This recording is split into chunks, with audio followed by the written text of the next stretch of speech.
يا مساء الخيرات والمسرات على أحلى متابعين. حكايتنا النهاردة عن أشهر فنانات مصريات اتقبض عليهم في قضايا دعارة وقضايا آداب وقضايا مخلة بالشرف. عاوزين تعرفوا مين فيهم اتسجن ومين فيهم ثبتت براءته، ايه تفاصيل الحكاية؟ تعالوا معايا.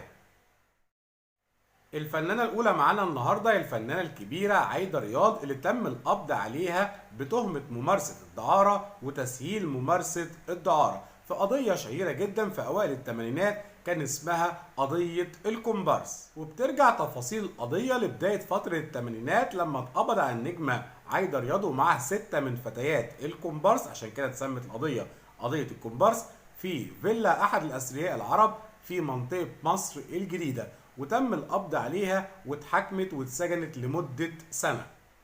أما الفنانة التانية فهي الفنانة إجلال زكي، اللي تم القبض عليها بتهمة ممارسة الفجور وممارسة الدعارة، وقضت في السجن حوالي 7 سنوات كانت كفيلة بتدمير مشوارها الفني، لأنها بعد ما خرجت من السجن فضلت اعتزال الفن نهائيا وبعدت عن الأضواء والشهرة. ومن اشهر الفنانات اللي اتقبض عليهم في قضايا اداب الفنانه الكبيره حنان ترك والفنانه الكبيره وفاء عامر. وبترجع تفاصيل القضيه سنه 1997 لما تم القبض على وفاء عامر وحنان ترك بتهمه ممارسه الدعاره، وقضوا في الحبس حوالي 12 يوم لغايه لما ثبتت براءتهم واتقفلت التحقيقات على ان الفنانتين كانوا موجودين في مكان الحادث بمجرد الصدفه.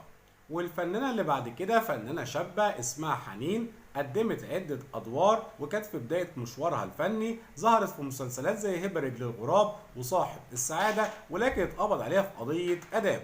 وده لما تمكنت الإدارة العامة لمباحث الآداب من القبض على الفنانة حنين وهي بتمارس الرذيلة بصحبة ساري عربي.